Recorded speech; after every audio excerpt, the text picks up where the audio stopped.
6 weeks ago, I stood beneath the dome of this Capitol and proclaimed the dawn of the golden age of America. From that moment on, it has been nothing but swift and unrelenting action to usher in the greatest and most successful era in the history of our country. We have accomplished more in 43 days than most administrations accomplished in 4 years or 8 years, and we are just getting started.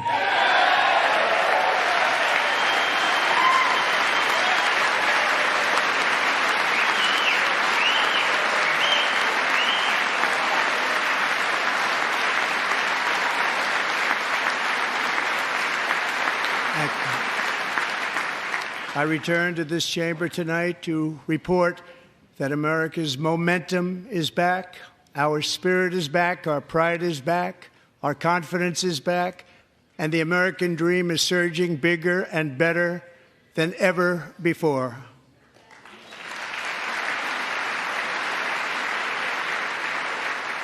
The American dream is unstoppable, and our country is on the verge of a comeback, the likes of which the world has never witnessed and perhaps will never witness again. There's never been anything like it. The presidential election of November 5th was a mandate like has not been seen in many decades. We won all 7 swing states, giving us an electoral college victory of 312 votes.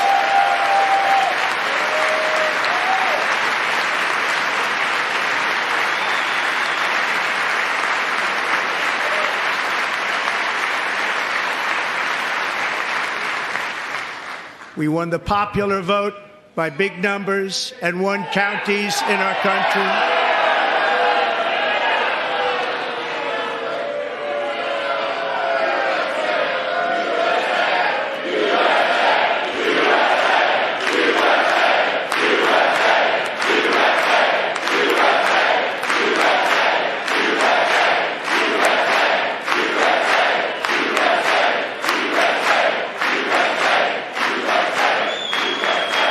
And won counties in our country, 2,700 to 525, on a map that reads almost completely red for Republican.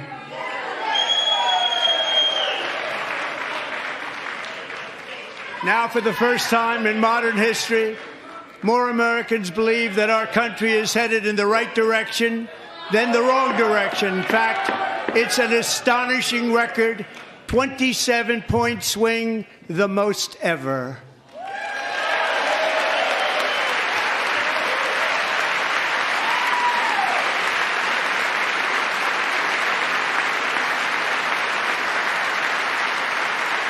Likewise, small business optimism saw its single largest one-month gain ever recorded, a 41-point jump.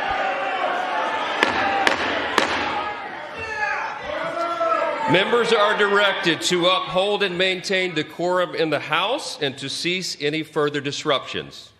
That's your warning.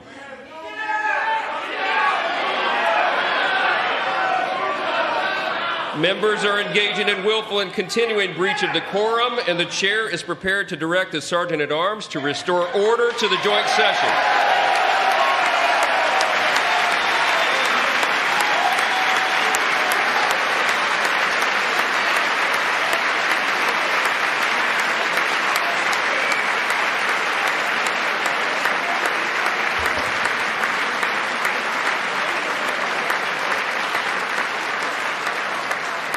Mr. Green, take your seat.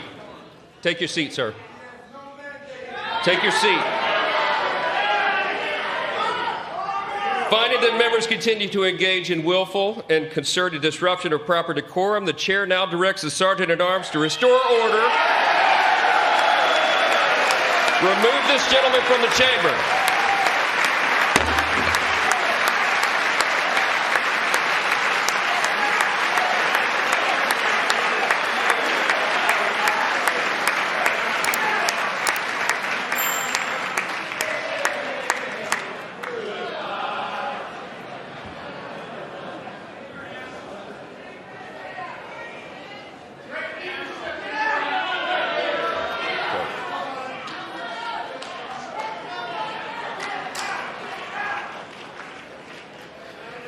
Members are directed to uphold and maintain decorum in the House. Mr. President, you continue. Thank you. Over the past 6 weeks, I have signed nearly 100 executive orders and taken more than 400 executive actions, a record to restore common sense, safety, optimism, and wealth all across our wonderful land. The people elected me to do the job, and I'm doing it.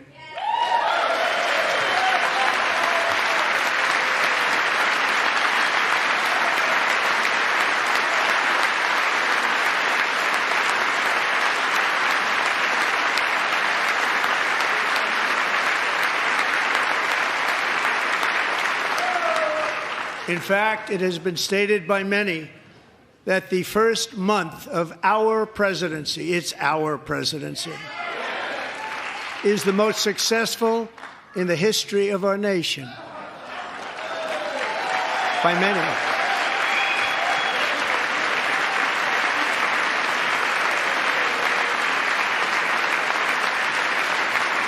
And what makes it even more impressive is that, do you know who number 2 is? George Washington. How about that? How about it? I don't know about that list, but we'll take it. Within hours of taking the oath of office, I declared a national emergency on our southern border, and I deployed the U.S. military and Border Patrol to repel the invasion of our country. And what a job they've done. As a result, illegal border crossings last month were by far the lowest ever recorded, ever.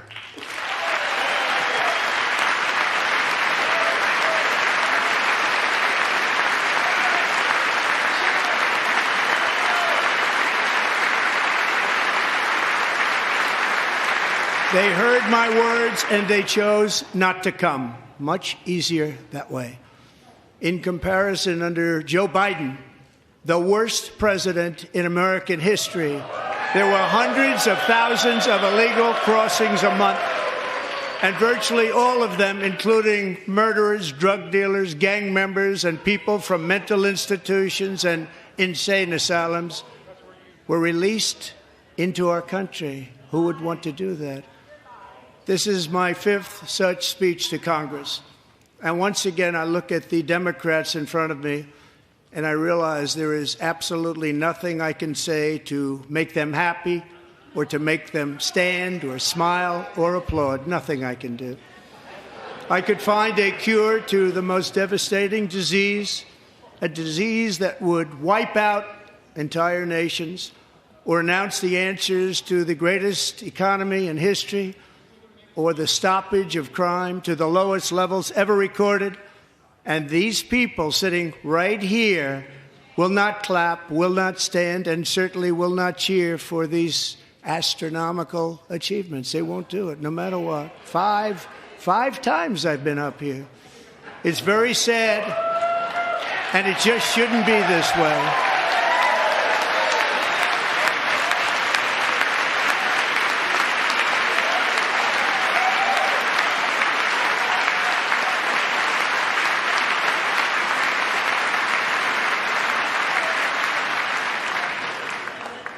So Democrats sitting before me, for just this one night, why not join us in celebrating so many incredible wins for America? For the good of our nation, let's work together and let's truly make America great again.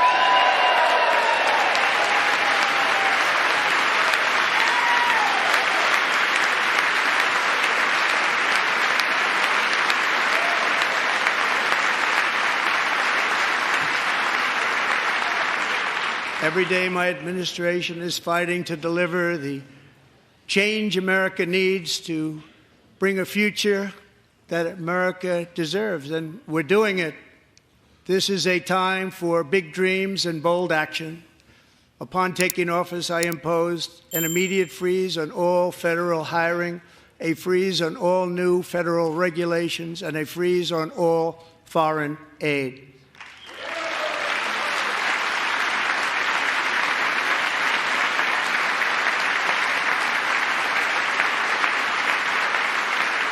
I terminated the ridiculous Green New Scam.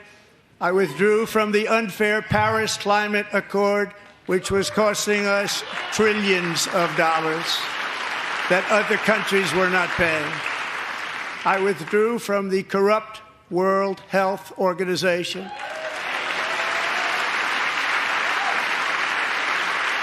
And I also withdrew from the anti-American UN Human Rights Council.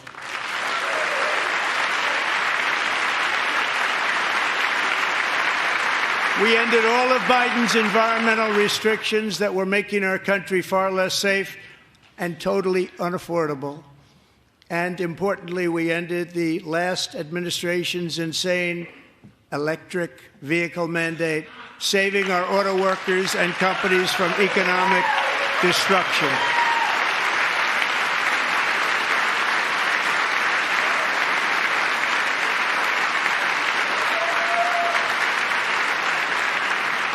To unshackle our economy, I have directed that for every one new regulation, 10 old regulations must be eliminated, just like I did in my very successful first day.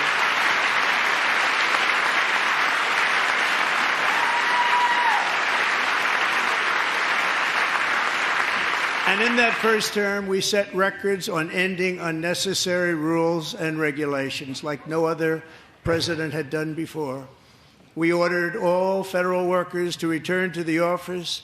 They will either show up for work in person or be removed from their job.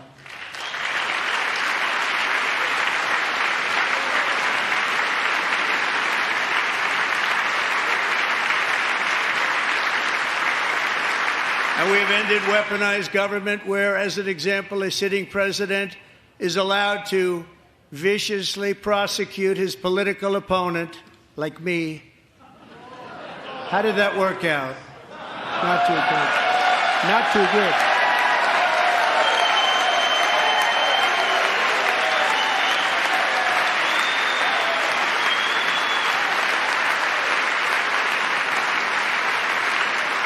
And I have stopped all government censorship and brought back free speech in America. It's back.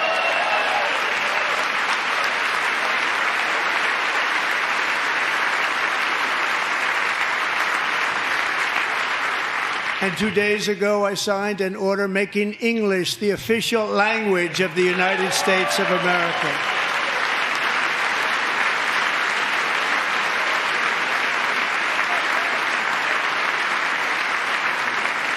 I renamed the Gulf of Mexico the Gulf of America.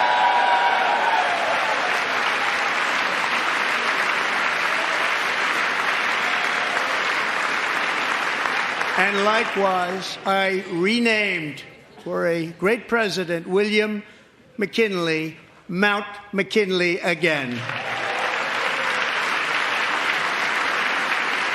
Beautiful Alaska. We love Alaska. We've ended the tyranny of so-called diversity, equity, and inclusion policies all across the entire federal government and, indeed, the private sector and our military. And our country will be woke no longer.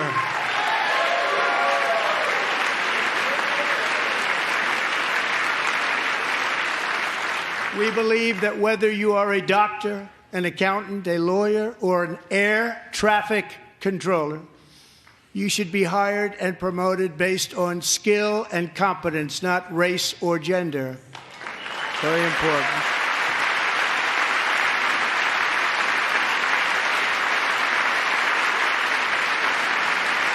You should be hired based on merit.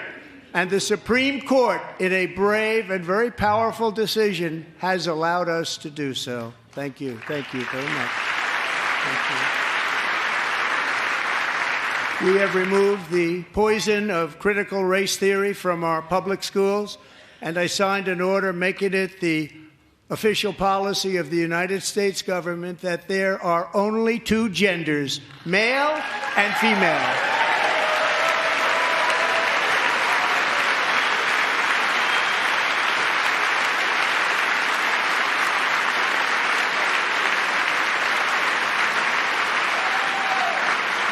I also signed an executive order to ban men from playing in women's sports.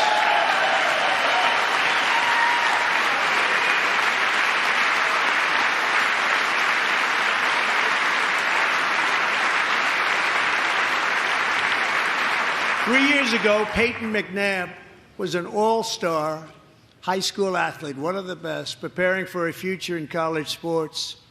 But when her girls' volleyball match was invaded by a male, he smashed the ball so hard in Peyton's face, causing traumatic brain injury, partially paralyzing her right side and ending her athletic career. It was a shot like she's never seen before. She's never seen anything like it. Peyton is here tonight in the gallery, and Peyton, from now on, schools will kick the men off the girls' team, or they will lose all federal funding.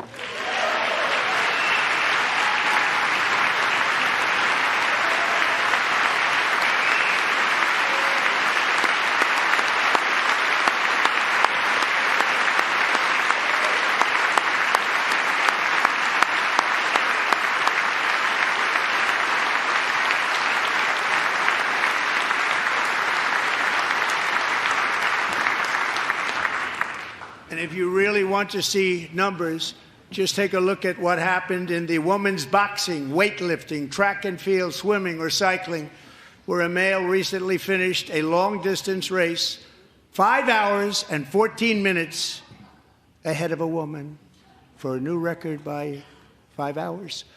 Broke the record by 5 hours. It's demeaning for women, and it's very bad for our country. We're not going to put up with it any longer.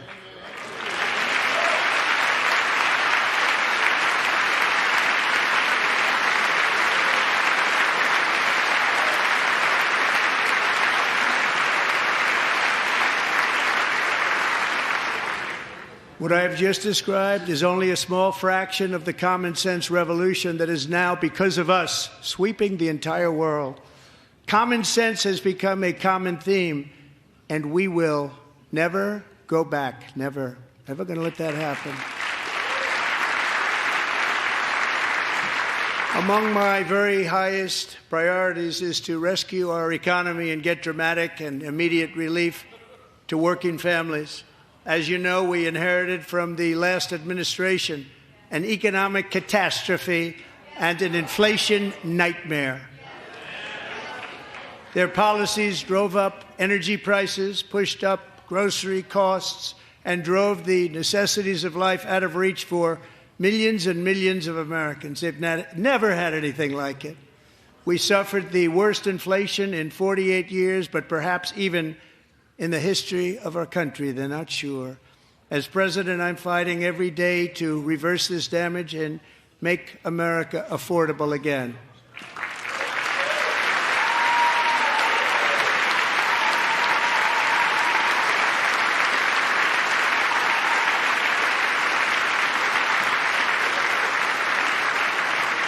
Joe Biden especially let the price of eggs get out of control. The egg price is out of control, and we're working hard to get it back down. Secretary, do a good job on that. You inherited a total mess from the previous administration. Do a good job.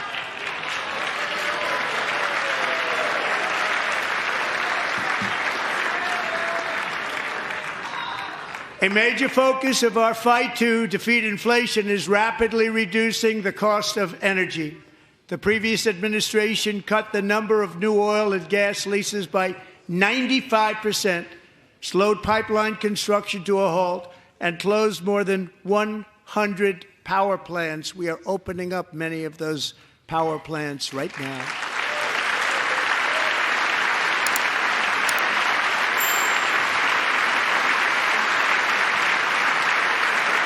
And frankly, we have never seen anything like it. That's why on my first day in office, I declared a national energy emergency. As you've heard me say many times, we have more liquid gold under our feet than any nation on earth, and by far. And now I fully authorize the most talented team ever assembled to go and get it. It's called Drill, Baby, Drill.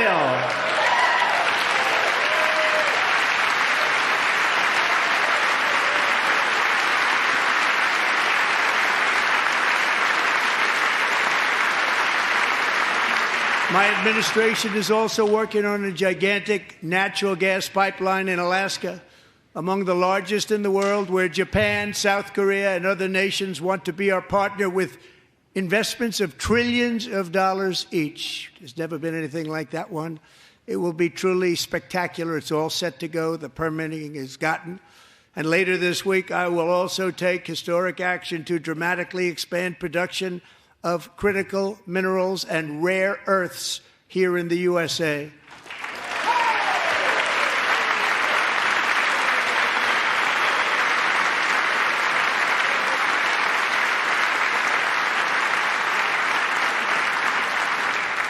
To further combat inflation, we will not only be reducing the cost of energy, but will be ending the flagrant waste of taxpayer dollars.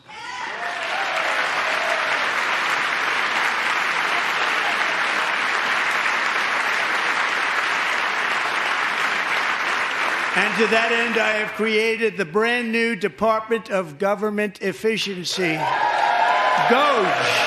Perhaps you've heard of it. Perhaps.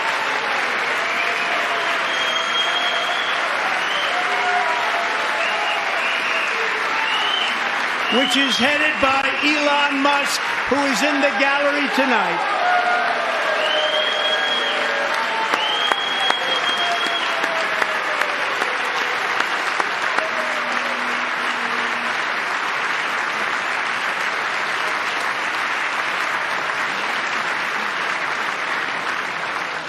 Thank you, Elon. He's working very hard. He didn't need this. He didn't need this. Thank you very much. We appreciate it. Everybody here, even this side, appreciates it, I believe. They just don't want to admit that. Just listen to some of the appalling waste we have already identified. $22 billion from HHS to provide free housing and cars for illegal aliens.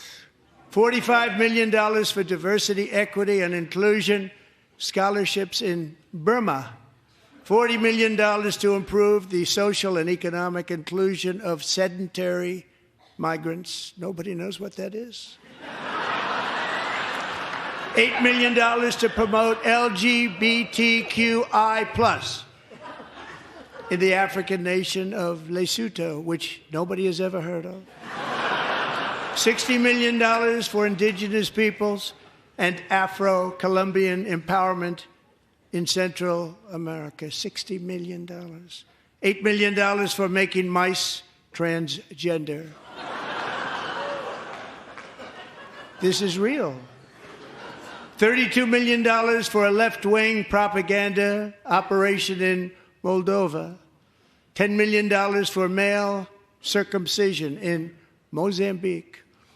$20 million for the Arab Sesame Street in the Middle East. It's a program.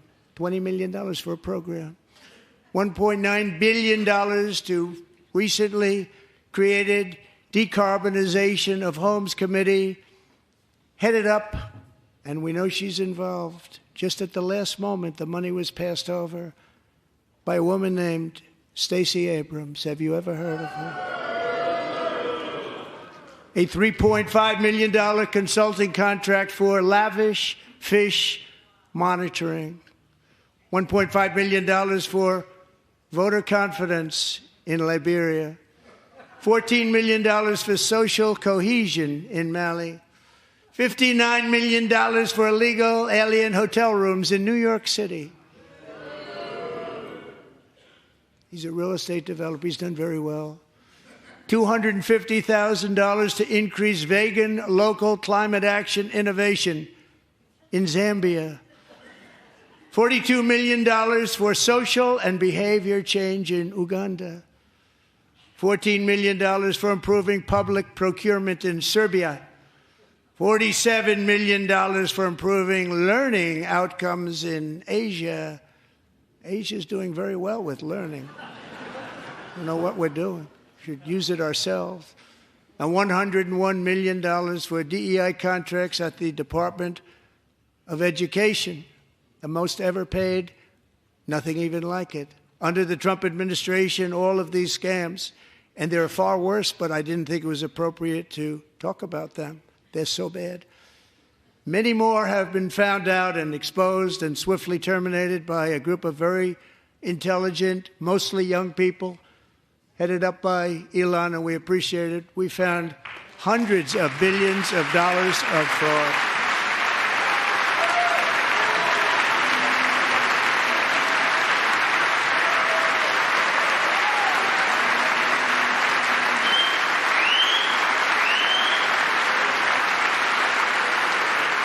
And we've taken back the money and reduced our debt to fight inflation and other things. Taking back a lot of that money. We got it just in time. This is just the beginning. The Government Accountability Office, a federal government office, has estimated annual fraud of over $500 billion in our nation, and we are working very hard to stop it. We're going to. We're also identifying shocking levels of incompetence and probable fraud in the Social Security program for our seniors, and that our seniors and people that we love rely on. Believe it or not, government databases list 4.7 million Social Security members from people aged 100 to 109 years old. It lists 3.6 million people from ages 110 to 119. I don't know any of them. I know some people that are rather elderly, but not quite that elderly. 3.47 million people from ages 120 to 129. 3.9 million people from ages 130 to 139. 3.5 million people from ages 140 to 149. And money is being paid to many of them. And we're searching right now. In fact, Pam, good luck. Good luck. You're going to find it. But a lot of money is paid out to people because it just keeps getting paid, and nobody does. And it really hurts Social Security and hurts our country. 1.3 million people from ages 150 to 159, and over 130,000 people, according to the Social Security databases, are age over 160 years old. We have a healthier country than I thought, Bobby.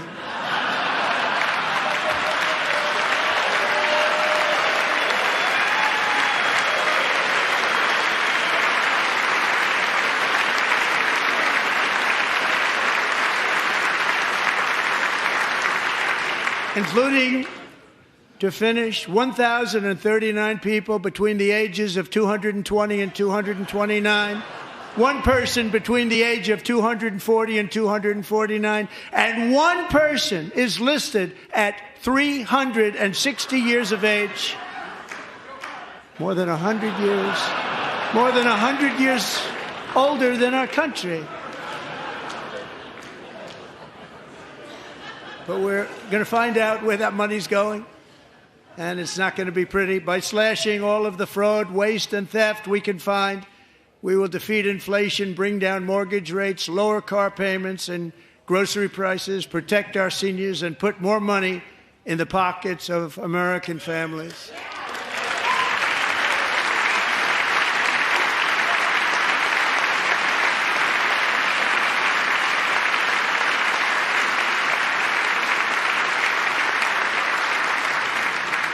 And today, interest rates took a beautiful drop, big, beautiful drop. It's about time. And in the near future, I want to do what has not been done in 24 years, balance the federal budget. We're going to balance it.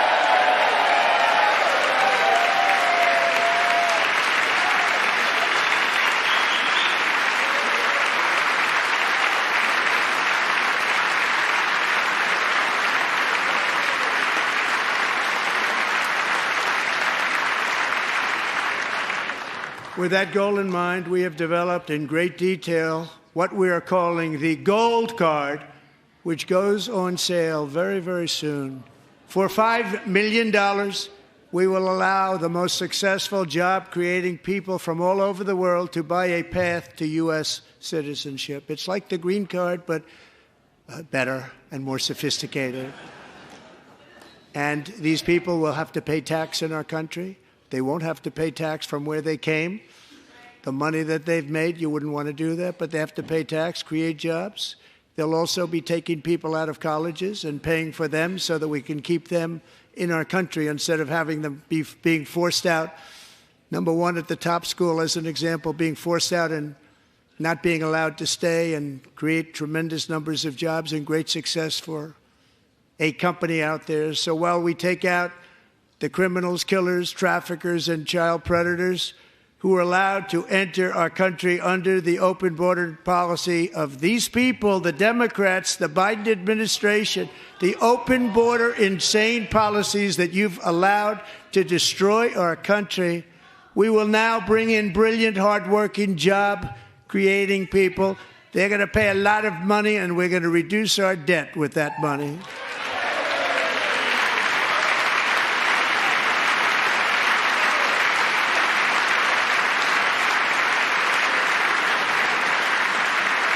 Americans have given us a mandate for bold and profound change. For nearly 100 years, the federal bureaucracy has grown until it has crushed our freedoms, ballooned our deficits, and held back America's potential in every possible way. The nation founded by pioneers and risk-takers now drowns under millions and millions of pages of regulations and debt. Approvals that should take 10 days to get instead take 10 years, 15 years, and even 20 years before you're rejected. Meanwhile, we have hundreds of thousands of federal workers who have not been showing up to work. My administration will reclaim power from this unaccountable bureaucracy, and we will restore true democracy to America again.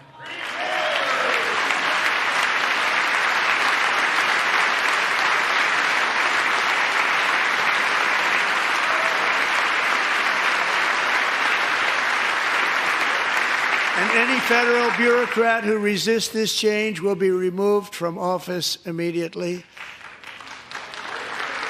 Because we are draining the swamp. It's very simple. And the days of rule by unelected bureaucrats are over.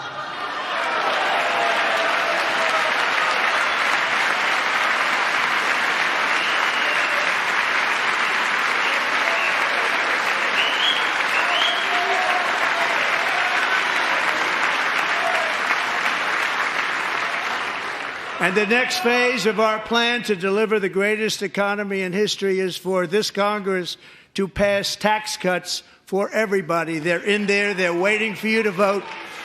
And I'm sure that the people on my right, I don't mean the Republican right, but my right here, I'm sure you're going to vote for those tax cuts, because otherwise I don't believe the people will ever vote you into office. So I'm doing you a big favor by telling you that.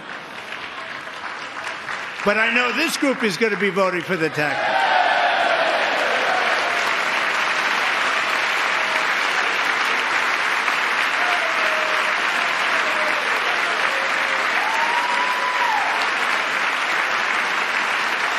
Thank you.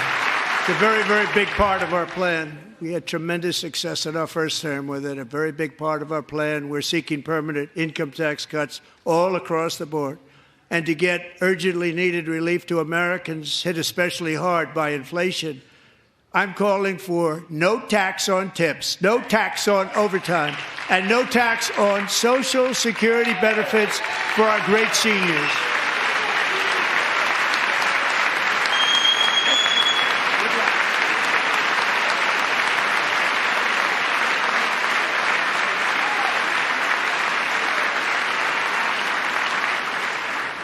And I also want to make interest payments on car loans tax deductible, but only if the car is made in America.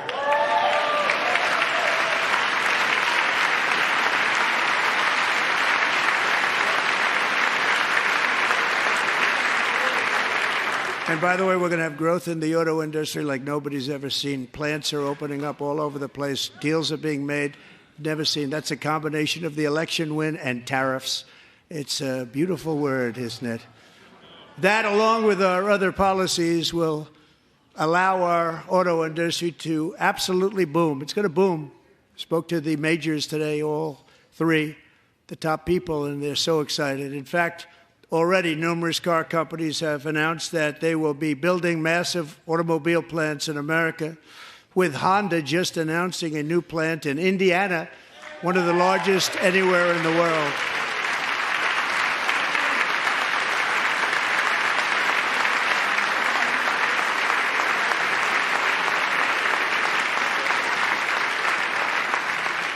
And this has taken place since our great victory on November 5th, a date which will hopefully go down as one of the most important in the history of our country.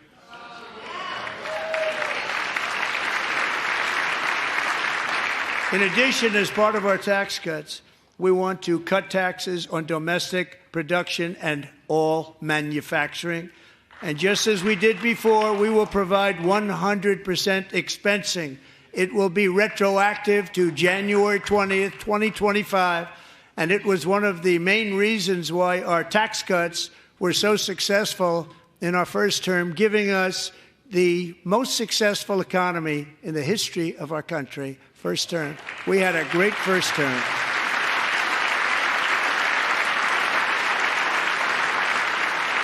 If you don't make your product in America, however, under the Trump administration, you will pay a tariff, and in some cases, a rather large one. Other countries have used tariffs against us for decades, and now it's our turn to start using them against those other countries. On average, the European Union, China, Brazil, India, Mexico, and Canada, have you heard of them?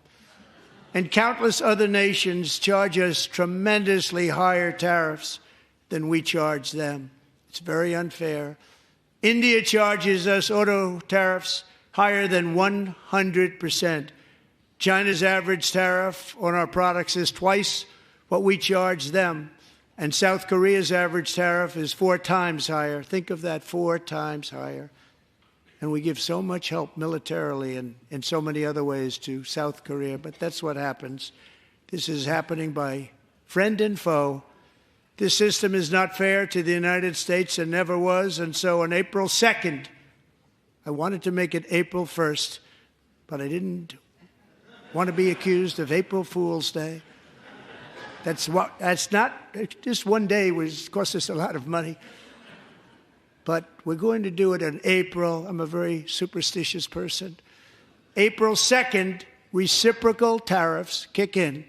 And whatever they tariff us, other countries, we will tariff them. That's reciprocal, back and forth. Whatever they tax us, we will tax them. If they do non-monetary tariffs to keep us out of their market, then we will do non-monetary barriers to keep them out of our market. There's a lot of that, too. They don't even allow us in their market. We will take in trillions and trillions of dollars and create jobs like we have never seen before. I did it with China, and I did it with others, and the Biden administration couldn't do anything about it because there was so much money they couldn't do anything about it. We have been ripped off for decades by nearly every country on earth, and we will not let that happen any longer.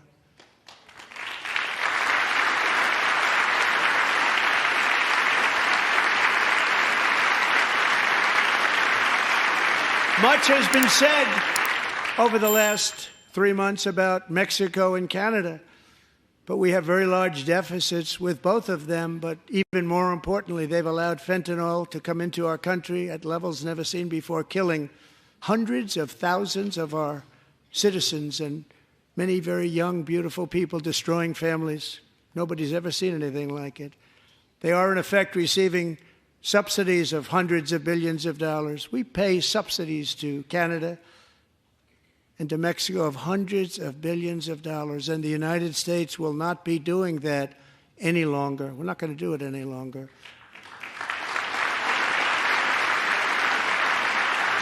Thanks to our America First policies we're putting into place, we have had $1.7 trillion of new investment in America in just the past few weeks. The combination of the election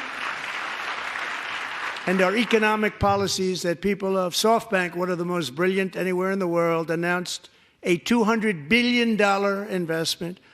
OpenAI and Oracle, Larry Ellison, announced $500 billion investment, which they wouldn't have done if Kamala had won.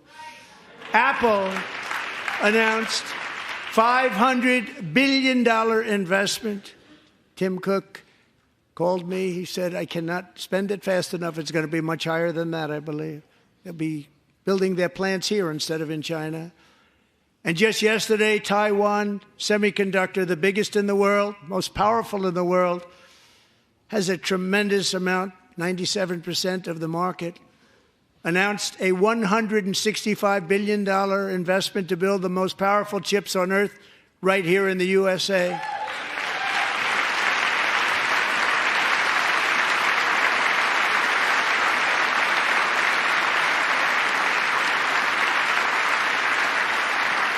And we're not giving them any money. Your CHIPS Act is a horrible, horrible thing. We give hundreds of billions of dollars, and it doesn't mean a thing. They take our money and they don't spend it.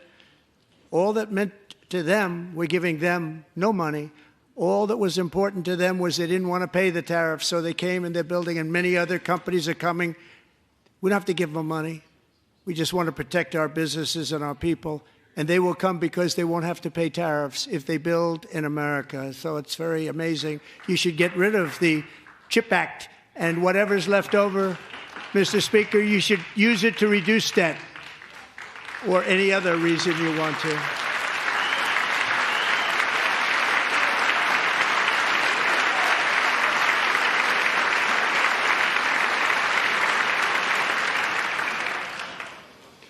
Our new trade policy will also be great for the American farmer. I love the farmer.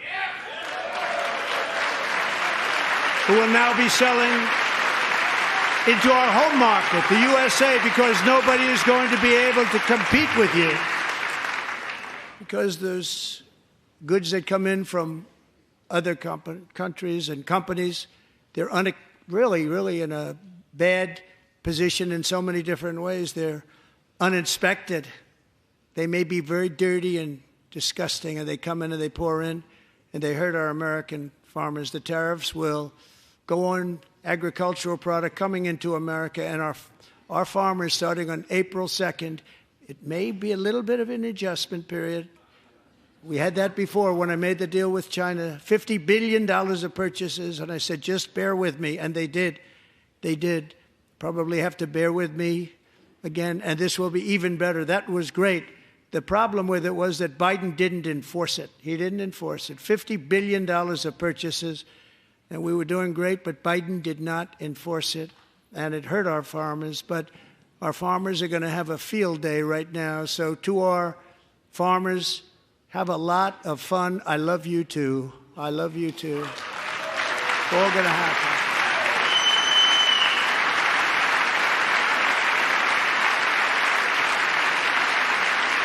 And I have also imposed a 25% tariff on foreign aluminum, copper, lumber, and steel, because if we don't have, as an example, steel and lots of other things, we don't have a military, and frankly, we just won't have a country very long. Here today is a proud American steelworker, fantastic person from Decatur, Alabama, Jeff Denard. Has been working at the same steel plant for 27 years in a job that has allowed him to serve as the captain of his local volunteer fire department, raise 7 children with his beautiful wife, Nicole, and over the years provide a loving home for more than 40 foster children. So great, Jeff.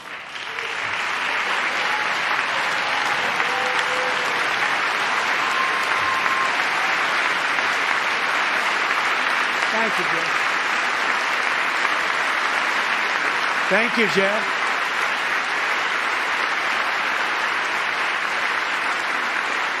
Stories like Jeff's remind us that tariffs are not just about protecting American jobs.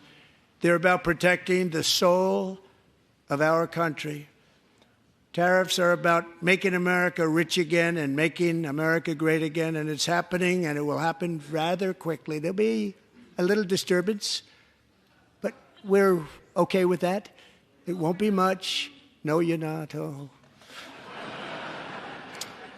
And look where Biden took us, very low, the lowest we've ever been. Jeff, I want to thank you very much, and I also want to recognize another person who has devoted herself to foster care community. She works so hard on it. A very loving person, our magnificent First Lady of the United States.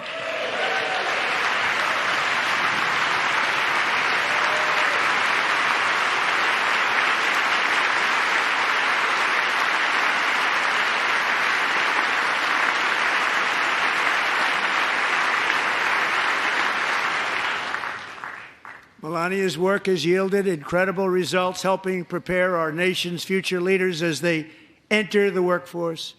Our First Lady is joined by two impressive young women, very impressive.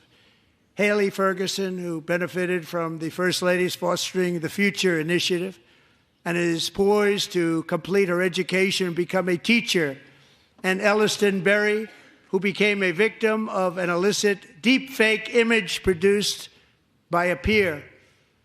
With Elliston's help, the Senate just passed the Take It Down Act, and this is so important. Thank you very much, John. John Thune, thank you. Stand up, John. Thank you, John.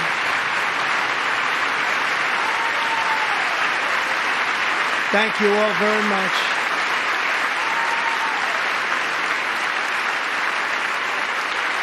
Thank you. And thank you to John Thune and the Senate. Great job. To criminalize the publication of such images online is a terrible, terrible thing. And once it passes the House, I look forward to signing that bill into law. Thank you. And I'm going to use that bill for myself, too, if you don't mind. Because nobody gets treated worse than I do online. Nobody. That's great. Thank you very much to the Senate. Thank you. But if we truly care about protecting Americans' children, no step is more crucial than securing America's borders. Over the past 4 years, 21 million people poured into the United States. Many of them were murderers, human traffickers, gang members, and other criminals from the streets of dangerous cities all throughout the world. Because of Joe Biden's insane and very dangerous open border policies, they are now strongly embedded in our country, but we are getting them out and getting them out fast.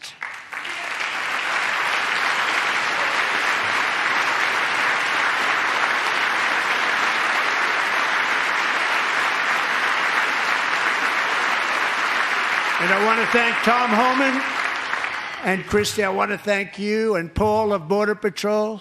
I want to thank you. What a job they've all done, everybody. Border Patrol, ICE, law enforcement in general is incredible. We have to take care of our law enforcement. Have to.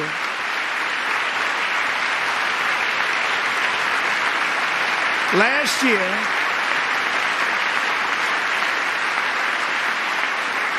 a brilliant 22-year-old nursing student named Laken Riley, the best in her class, admired by everybody, went out for a jog on the campus of the University of Georgia. That morning, Laken was viciously attacked, assaulted, beaten, brutalized, and horrifically murdered.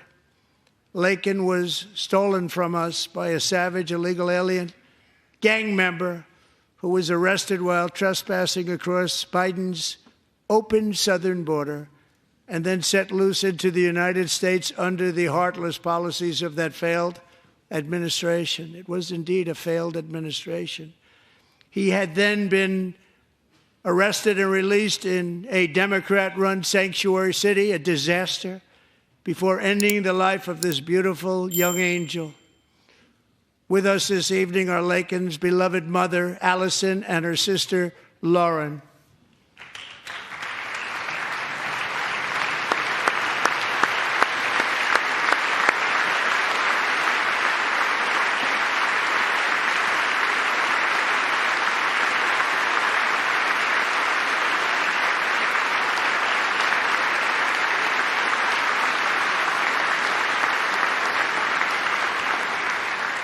Last year, I told Laken's grieving parents that we would ensure their daughter would not have died in vain.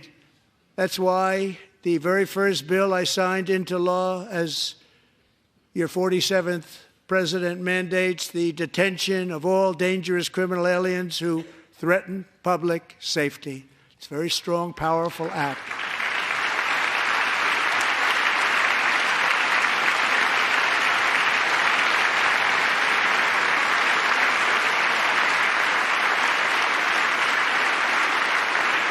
It's called the Laken-Riley Act. So Allison and Lauren, America will never, ever forget our beautiful Laken Hope Riley.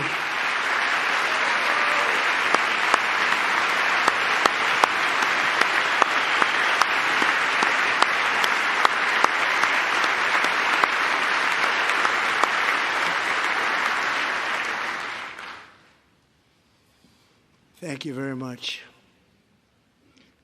Since taking office, my administration has launched the most sweeping border and immigration crackdown in American history, and we quickly achieved the lowest numbers of illegal border crossers ever recorded. Thank you.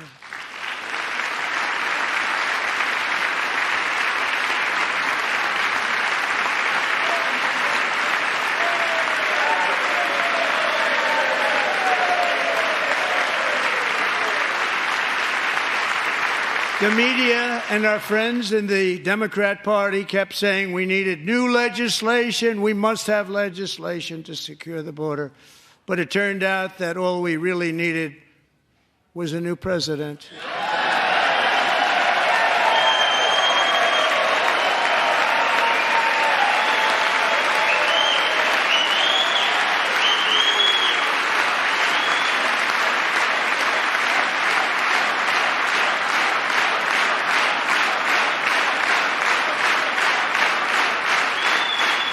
Thank you.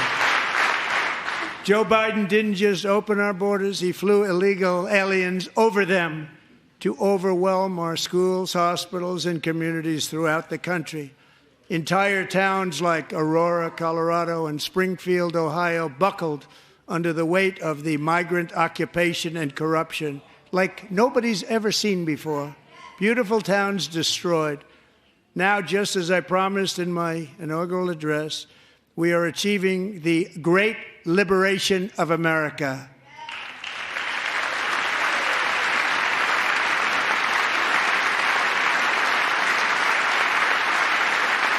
But there still is much work to be done. Here tonight is a woman I have gotten to know, Alexis Nungari from Houston.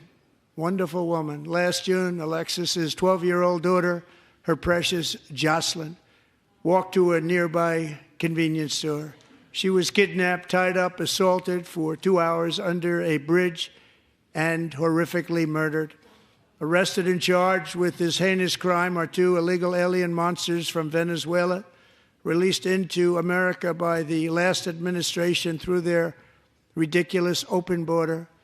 The death of this beautiful 12-year-old girl and the agony of her mother and family touched our entire nation greatly.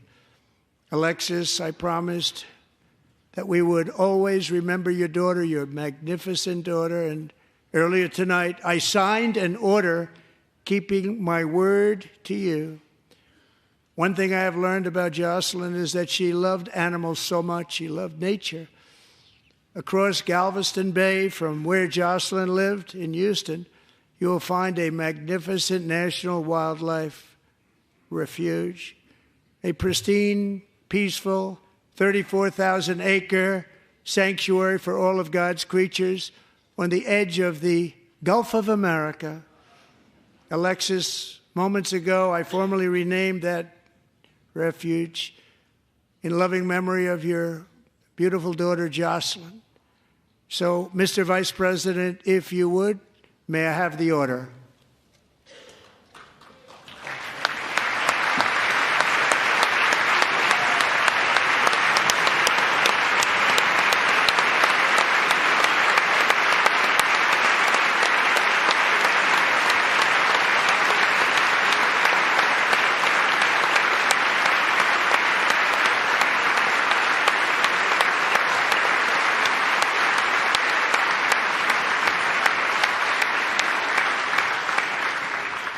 Thank you very much.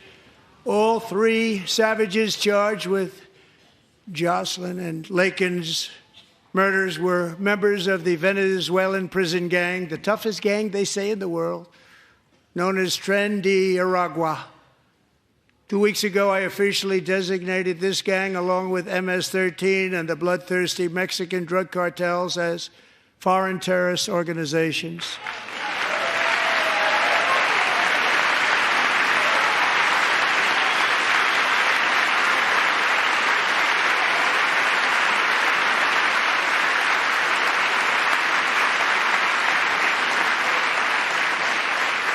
They are now officially in the same category as ISIS, and that's not good for them.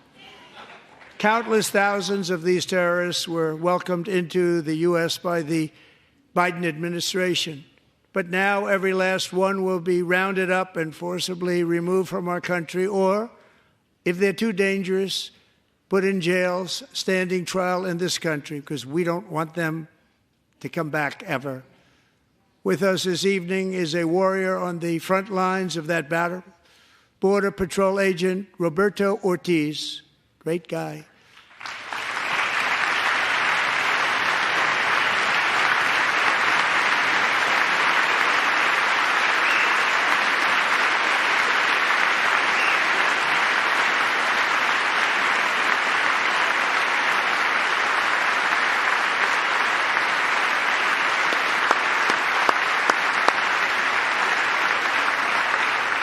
In January, Roberto and another agent were patrolling by the Rio Grande near an area known as Cartel Island. Doesn't sound too nice to me.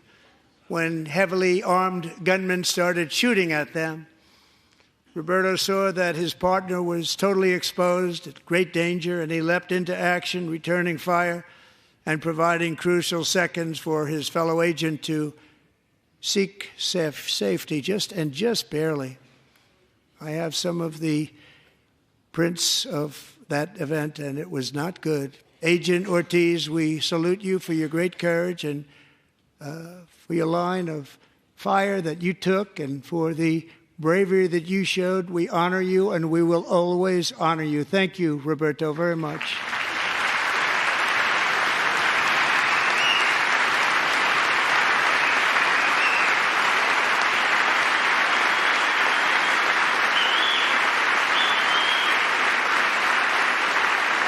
Thank you, Roberto.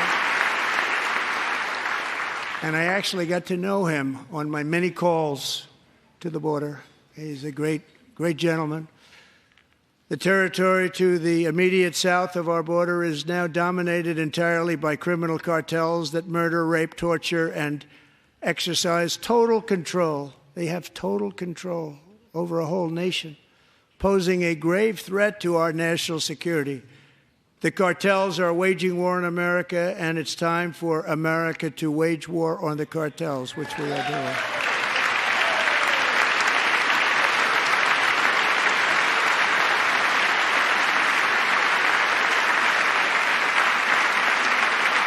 Five nights ago, Mexican authorities, because of our tariff policies being imposed on them, think of this, handed over to us 29 of the biggest cartel leaders in their country. That has never happened before. They want to make us happy.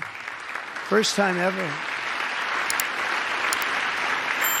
But we need Mexico and Canada to do much more than they've done, and they have to stop the fentanyl and drugs pouring into the USA. They're going to stop it. I have sent Congress a detailed funding request laying out exactly how we will eliminate these threats to protect our homeland and complete the largest deportation operation in American history, larger even than current record holder President Dwight D. Eisenhower, a moderate man, but someone who believed very strongly in borders. Americans expect Congress to send me this funding without delay so I can sign it into law. So, Mr. Speaker, John Thune, both of you, I hope you're going to be able to do that, Mr. Speaker. Thank you. Mr. Leader, thank you. Thank you very much. And let's get it to me. I'll sign it so fast, you won't even believe it.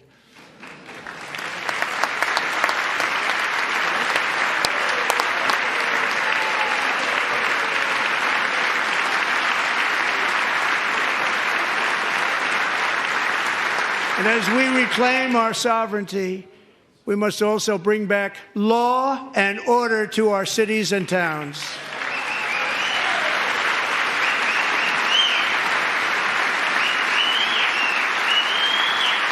In recent years, our justice system has been turned upside down by radical left lunatics. Many jurisdictions virtually ceased enforcing the law against dangerous repeat offenders while weaponizing law enforcement against political opponents like me. My administration has acted swiftly and decisively to restore fair, equal, and impartial justice under the constitutional rule of law, starting at the FBI and the DOJ. Pam, good luck. Cash, wherever you may be, good luck. Good luck. Pam Bondi, good luck. So important. Going to do a great job. Cash, thank you. Thank you, Cash.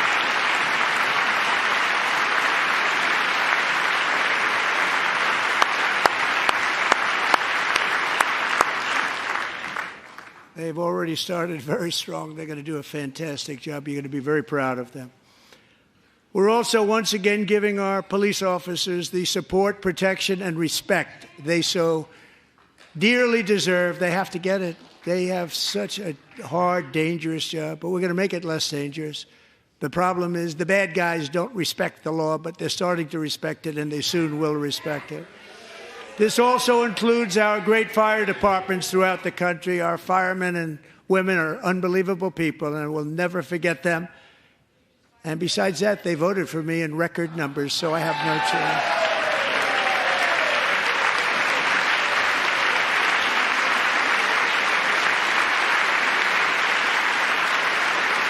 1 year ago this month, 31-year-old New York police officer Jonathan Diller, unbelievably wonderful person and a great officer, was gunned down at a traffic stop on Long Island. I went to his funeral.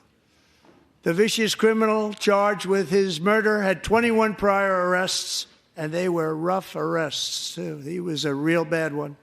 The thug in the seat next to him had 14 prior arrests and went by the name of Killer. He was Killer. He killed other people, they say, a lot of them. I attended Officer Diller's service, and when I met his wife and one-year-old son, Ryan, it was very inspirational, actually.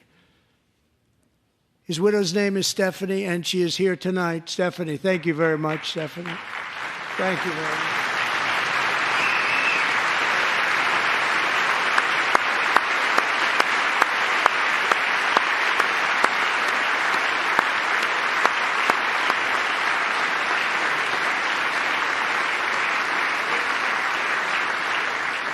Stephanie, we're going to make sure that Ryan knows his dad was a true hero, New York's finest, and we're going to get these cold-blooded killers and repeat offenders off our streets, and we're going to do it fast. Got to stop it. They get out with 28 arrests. They push people into subway trains. They hit people over the head, back of the head with baseball bats. We got to get them out of here. I've already signed an executive order requiring a mandatory death penalty for anyone who murders a police officer, and tonight I'm asking Congress to pass that policy into permanent law.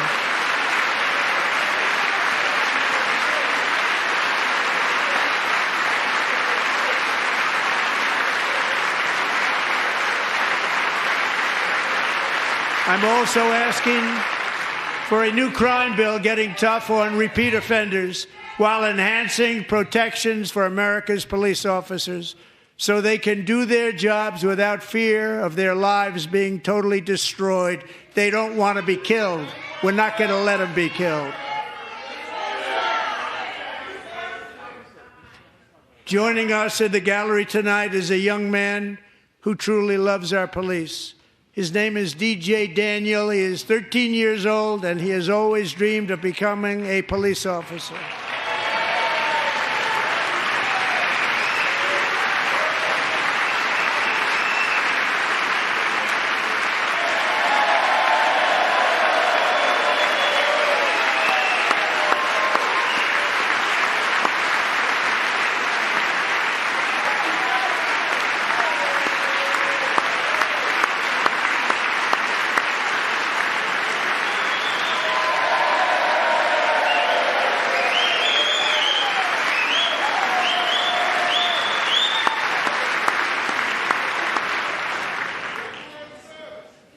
But in 2018, DJ was diagnosed with brain cancer.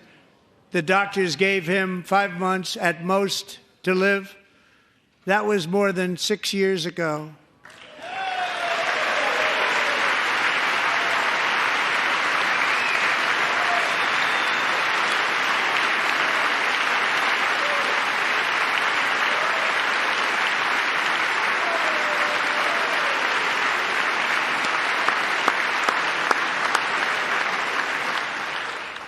Since that time, DJ and his dad have been on a quest to make his dream come true, and DJ has been sworn in as an honorary law enforcement officer, actually a number of times. The police love him, the police departments love him.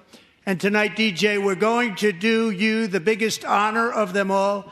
I am asking our new Secret Service Director, Sean Curran, to officially make you an agent of the United States Secret Service.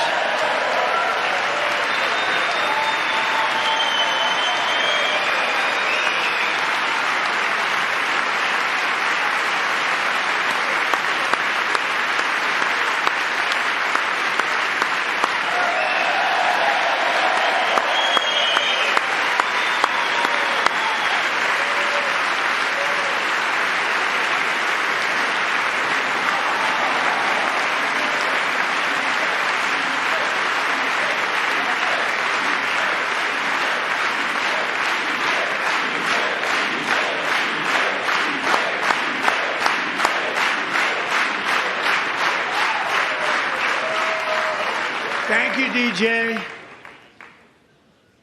DJ's doctors believe his cancer likely came from a chemical he was exposed to when he was younger.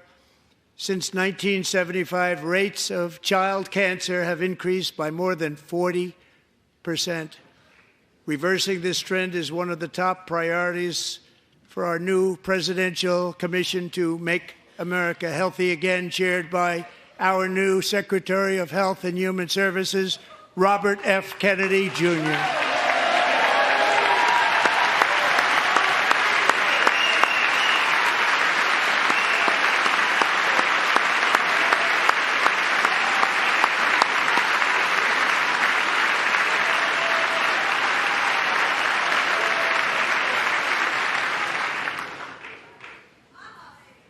With the name Kennedy, you would have thought everybody over here would have been cheering. How quickly they forget. Our goal is to get toxins out of our environment, poisons out of our food supply, and keep our children healthy and strong. As an example, not long ago, and you can't even believe these numbers, 1 in 10,000 children had autism, 1 in 10,000, and now it's 1 in 36. There's something wrong, 1 in 36. Think of that. So we're going to find out what it is, and there's nobody better than Bobby and all of the people that are working with you. You have the best to figure out what is going on. Okay, Bobby, good luck. It's a very important job. Thank you.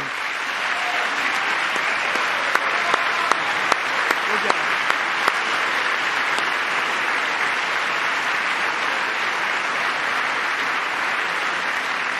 Thank you.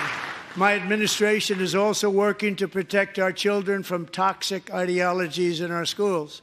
A few years ago, January Littlejohn and her husband discovered that their daughter's school had secretly, socially transitioned their 13-year-old little girl. Teachers and administrators conspired to deceive January and her husband while encouraging her daughter to use a new name and pronouns.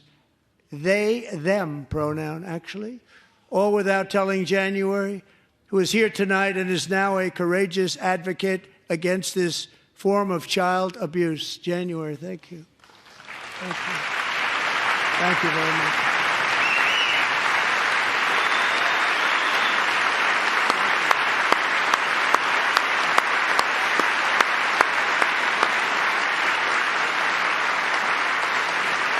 Thank you.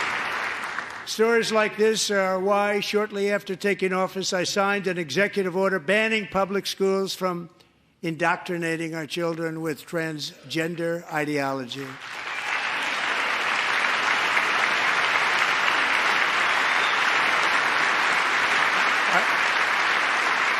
I also signed an order to cut off all taxpayer funding to any institution that engages in the sexual mutilation of our youth.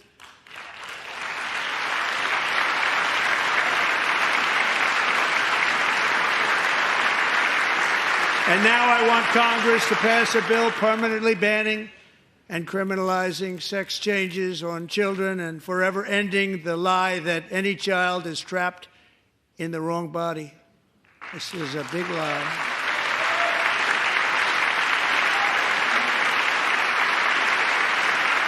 And our message to every child in America is that you are perfect exactly the way God made you.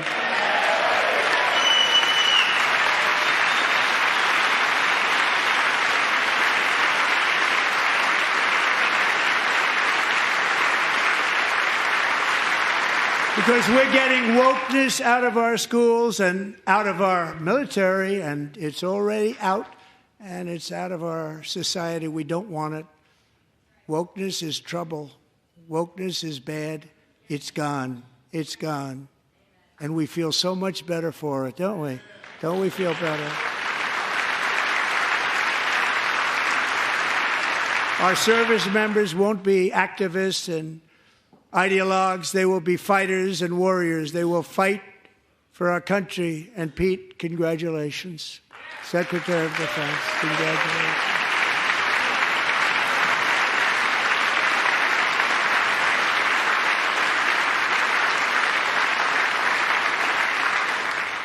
And he's not big into the woke movement, I can tell you. I know him well. I am pleased to report that in January, the U.S. Army had its single best recruiting month in 15 years, and that all armed services are having among the best recruiting results ever in the history of our services. What a difference.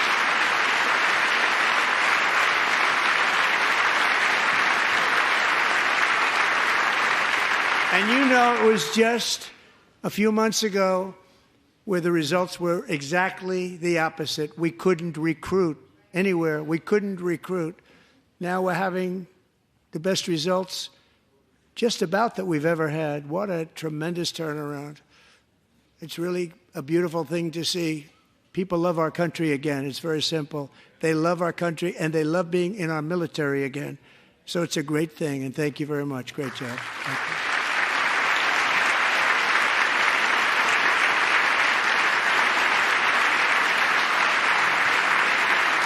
We're joined tonight by a young man, Jason Hartley, who knows the weight of that call of duty.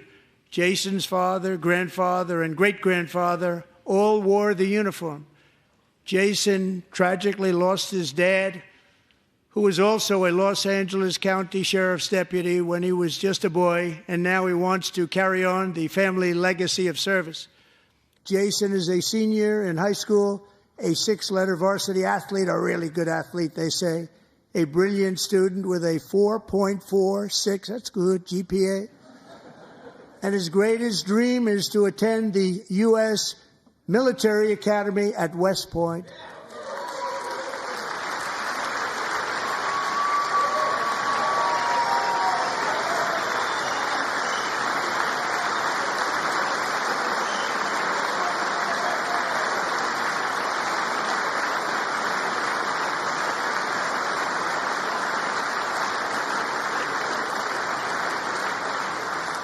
And Jason, that's a very big deal getting in. That's a hard one to get into. But I'm pleased to inform you that your application has been accepted.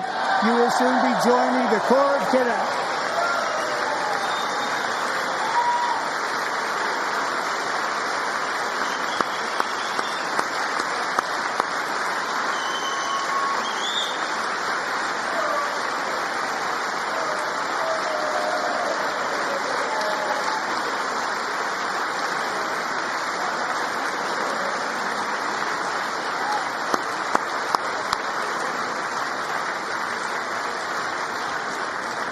Thank you. Jason, you're going to be on the long gray line, Jason. As Commander-in-Chief, my focus is on building the most powerful military of the future. As a first step, I'm asking Congress to fund a state-of-the-art Golden Dome missile defense shield to protect our homeland, all made in the USA.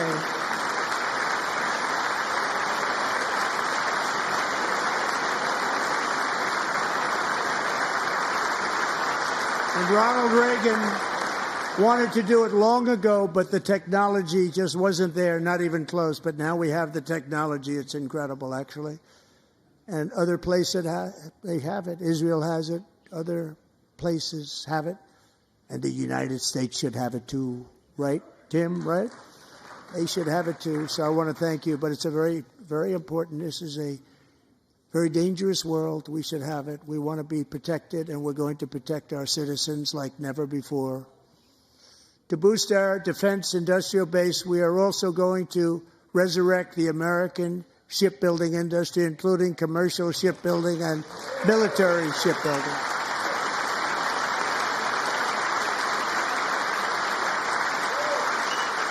And for that purpose, I am announcing tonight that we will create a new Office of Shipbuilding in the White House and offer special tax incentives to bring this industry home to America where it belongs. We used to make so many ships. We don't make them anymore very much, but we're going to make them very fast, very soon.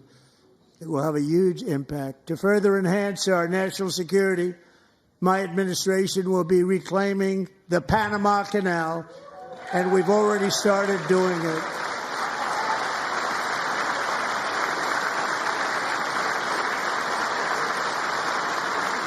Just today, a large American company announced they are buying both ports around the Panama Canal and lots of other things having to do with the Panama Canal and a couple of other canals. The Panama Canal was built by Americans for Americans, not for others, but others could use it. But it was built at tremendous cost of American blood and treasure. 38,000 workers died building the Panama Canal. They died of malaria. They died of snake bites and mosquitoes. Not a nice place to work. They paid them very highly to go there, knowing there was a 25% chance that they would die. The most expensive project also that was ever built in our country's history, if you bring it up to modern day costs. It was given away by the Carter administration for $1. But that agreement has been violated very severely. We didn't give it to China. We gave it to Panama, and we're taking it back.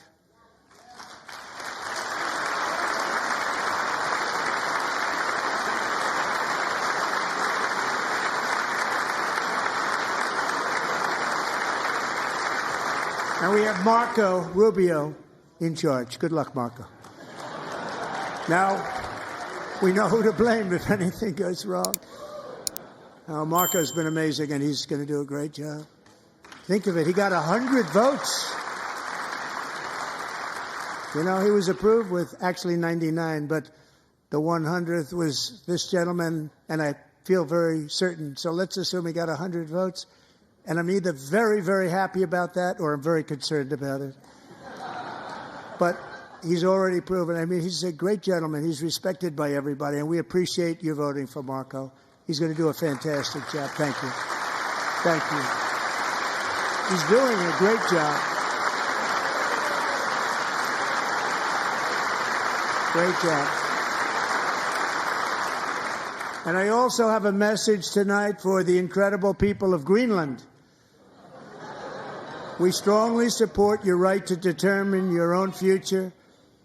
And if you choose, we welcome you into the United States of America. We need Greenland for national security and even international security, and we're working with everybody involved to try and get it. But we need it really for international world security, and I think we're going to get it. One way or the other, we're going to get it. We will keep you safe. We will make you rich, and together we will take Greenland to heights like you have never thought possible before. It's a very small population, but very, very large piece of land and very, very important for military security. America is once again standing strong against the forces of radical Islamic terrorism. 3.5 years ago, ISIS terrorists killed 13 American service members and countless others in the Abbey Gate bombing during the disastrous and incompetent withdrawal from Afghanistan. Not that they were withdrawing, it was the way they withdrew. Perhaps the most embarrassing moment in the history of our country. Tonight, I am pleased to announce that we have just apprehended the top terrorist responsible for that atrocity, and he is right now on his way here to face the swift sword of American justice.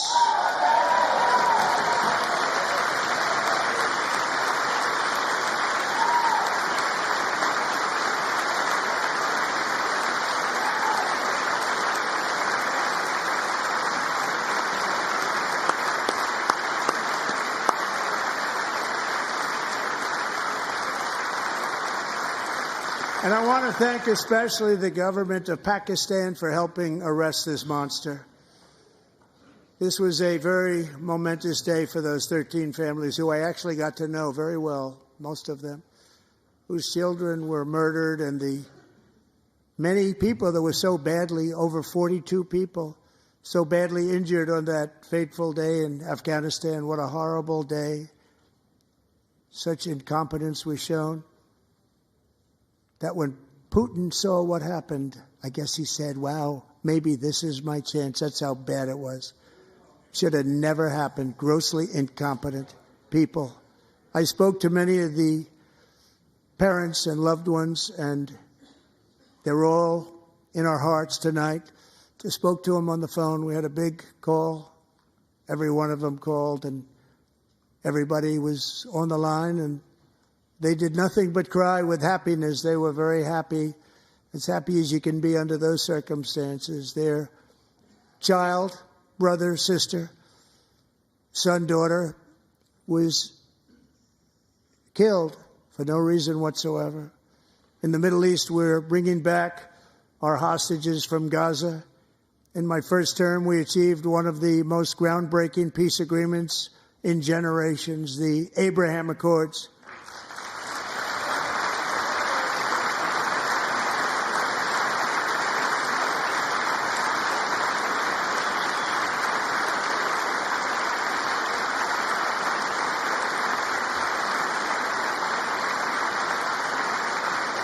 And now we're going to build on that foundation to create a more peaceful and prosperous future for the entire region. A lot of things are happening in the Middle East. People have been talking about that so much lately with everything going on with Ukraine and Russia. But a lot of things are happening in the Middle East. It's a rough neighborhood, actually. I'm also working tirelessly to end the savage conflict in Ukraine. Millions of Ukrainians and Russians have been needlessly killed or wounded in this horrific and brutal conflict with no end in sight. The United States has sent hundreds of billions of dollars to support Ukraine's defense with no security, with no anything.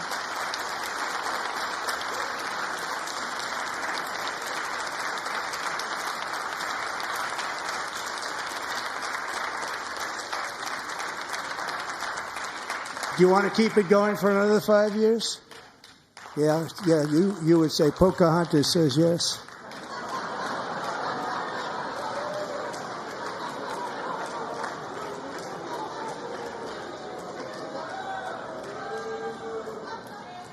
$2,000 people are being killed every single week. More than that. They're Russian young people. They're Ukrainian young people. They're not Americans. But I want it to stop. Meanwhile, Europe has sadly spent more money buying Russian oil and gas than they have spent on defending Ukraine, by far. Think of that. They've spent more buying Russian oil and gas than they have defending. And we've spent perhaps $350 billion, like taking candy from a baby. That's what happened. And they've spent $100 billion. What a difference that is. And we have an ocean separating us, and they don't. But we're getting along very well with them, and lots of good things are happening. Biden has authorized more money in this fight than Europe has spent by billions and billions of dollars. It's hard to believe that they wouldn't have stopped it and said at some point, come on, let's equalize. You got to be equal to us. But that didn't happen.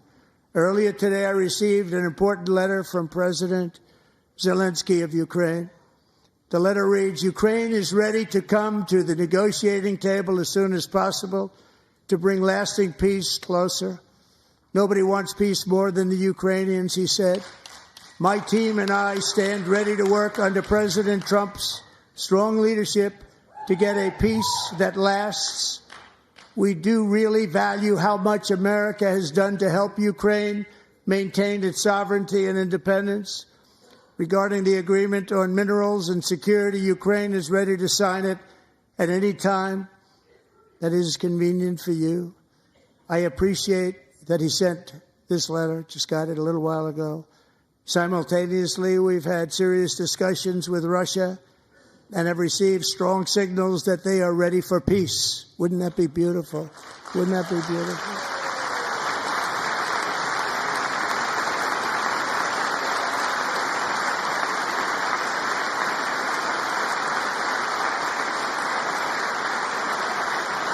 Wouldn't that be beautiful?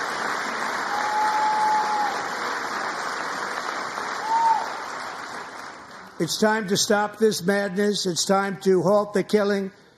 It's time to end this senseless war. If you want to end wars, you have to talk to both sides. Nearly 4 years ago, amid rising tensions, a history teacher named Mark Fogel was detained in Russia and sentenced to 14 years in a penal colony. Rough stuff. The previous administration barely lifted a finger to help him. They knew he was innocent, but they had no idea where to begin. But last summer, I promised his 95-year-old mother, Malphine, that we would bring her boy safely back home. After 22 days in office, I did just that, and they are here tonight.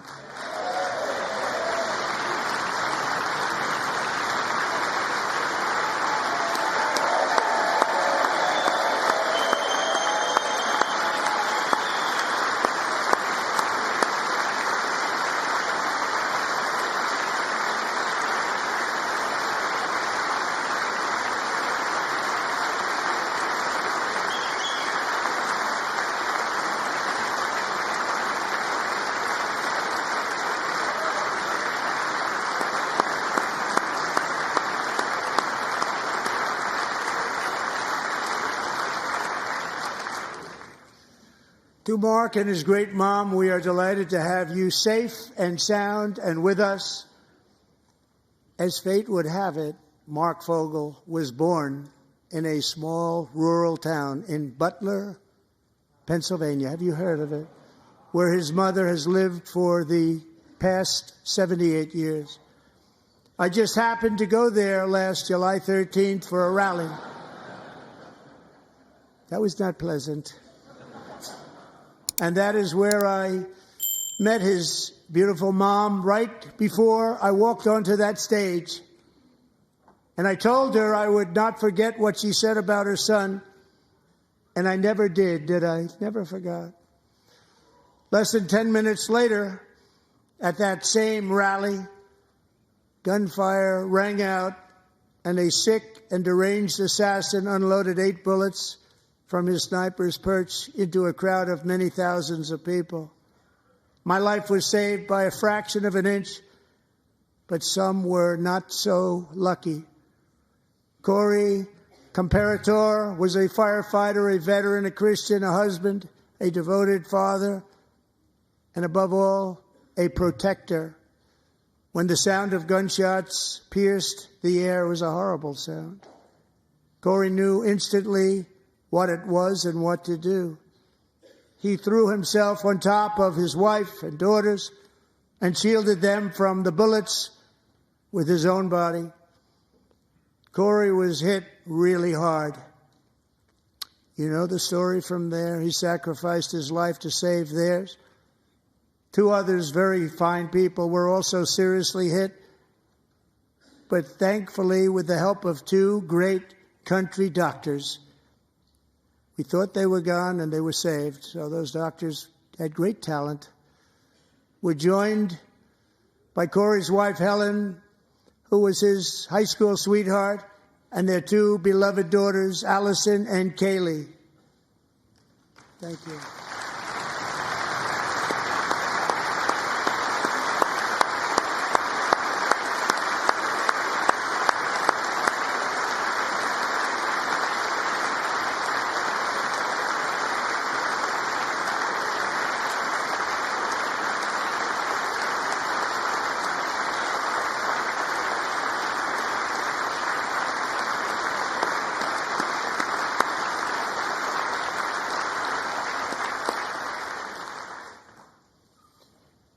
To Helen, Allison, and Kaylee, Corey is looking down on his three beautiful ladies right now, and he is cheering you on. He loves you. He is cheering you on. Corey was taken from us much too soon, but his destiny was to leave us all with a shining example of the selfless devotion of a true American patriot. It was love like Corey's that built our country, and it's love like Corey's that is going to make our country more majestic than ever before. I believe that my life was saved that day in Butler for a very good reason. I was saved by God to make America great again. I believe that. Thank you. Thank you.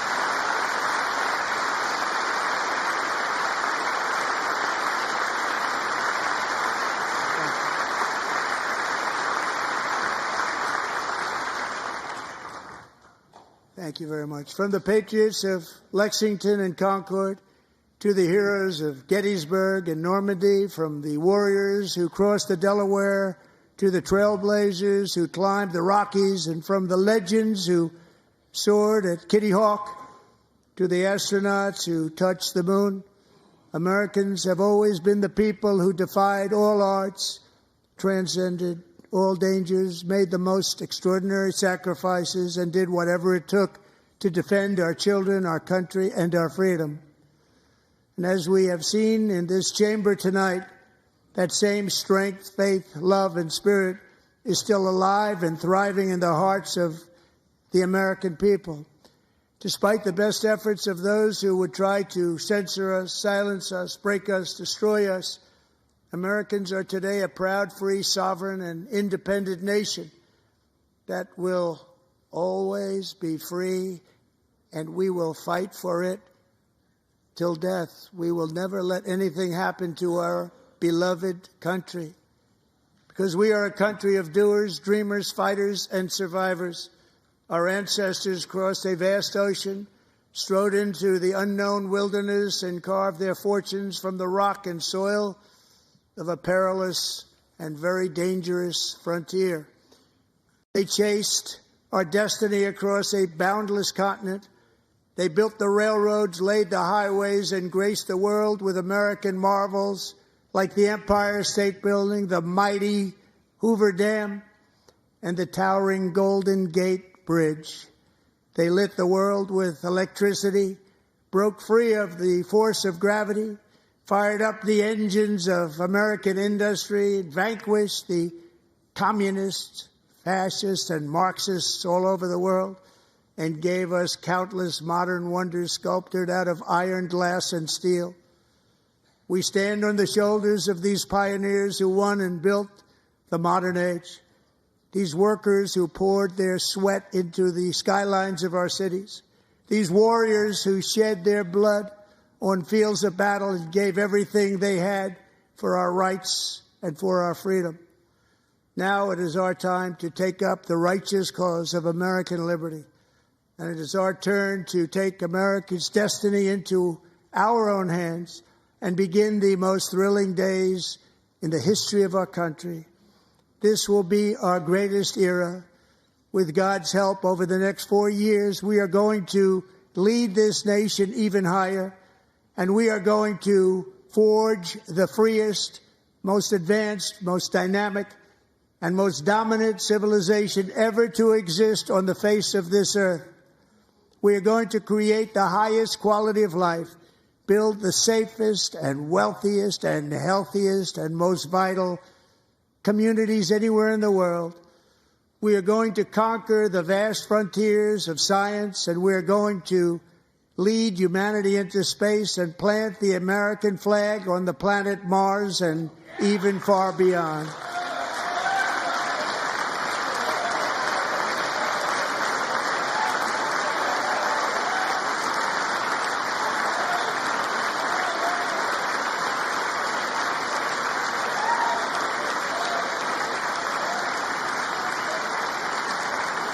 And through it all, we are going to rediscover the unstoppable power of the American spirit. And we are going to renew unlimited promise of the American dream. Every single day, we will stand up and we will fight, fight, fight for the country our citizens believe in and for the country our people deserve.